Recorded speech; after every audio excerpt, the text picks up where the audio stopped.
You know that moment in the garden when you see it? A tiny, shimmering blur of motion, wings beating so fast they just vanish, hovering in midair. It's like nature's own little magical helicopter. I mean, is there any garden visitor quite as enchanting as a hummingbird? But here's the thing, getting them to show up isn't really about luck. It's actually about engineering. So, how do you crack the code? How do you turn your backyard into a must-see destination for these incredible little creatures? Well, let's get right into it.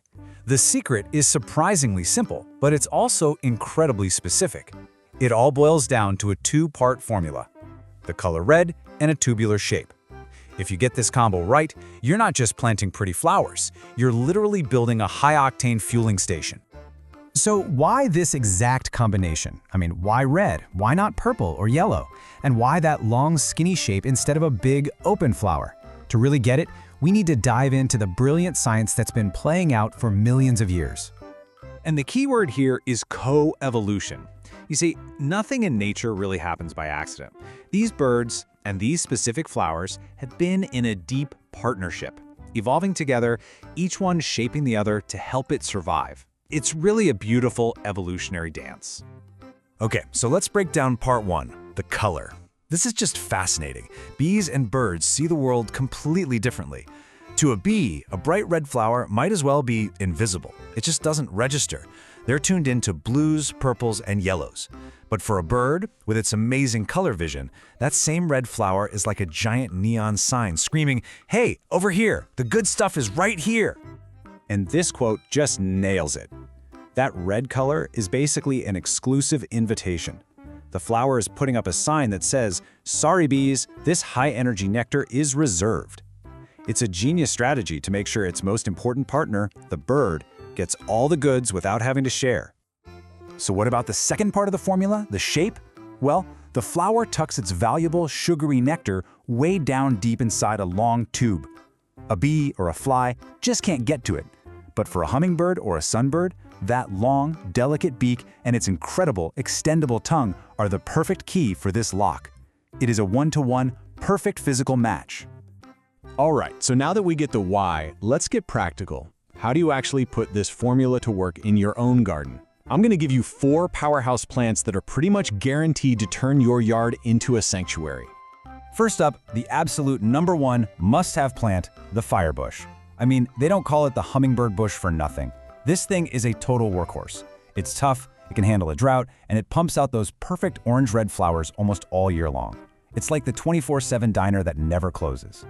Next, if you want a totally different look, check out the Firecracker Plant. You've probably seen this one. It looks like a graceful green fountain just exploding with these tiny little red flowers. It's perfect for spilling over a wall or out of a hanging basket, a total showstopper, and birds love it. Now, to get a big pop of intense color down low, you can't go wrong with Scarlet Sage. Those bright, upright red spikes are like landing strips for any birds flying overhead. They create this unmissable block of color in the lower level of your garden design. And finally, #4 is the Canna Lily. But specifically, you want to look for the wilder red varieties. These are fantastic bird magnets. And what's cool is they love water, so they're a perfect fit if you have a pond or a swale in a permaculture system. They look beautiful and they serve a really great function.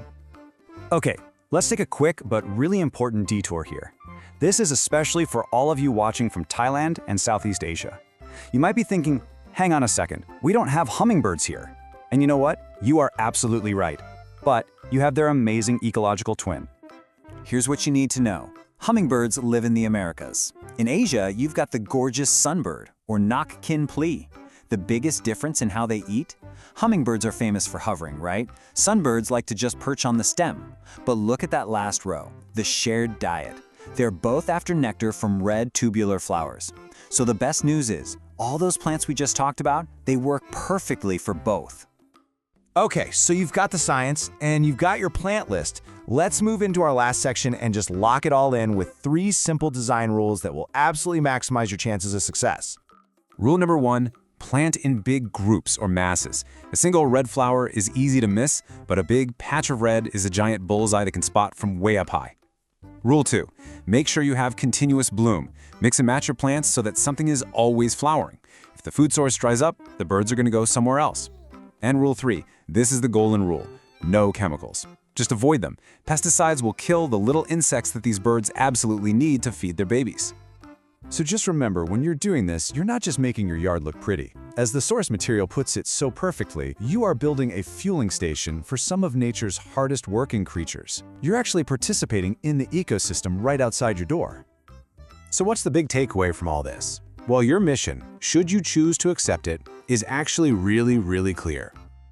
Just start with one simple action. Go out and plant a firebush this weekend. That's it. Put this knowledge to work, create one little beacon of red in your garden, and then just be patient and keep your eyes on the sky. You might be very surprised how quickly your first tiny visitor shows up.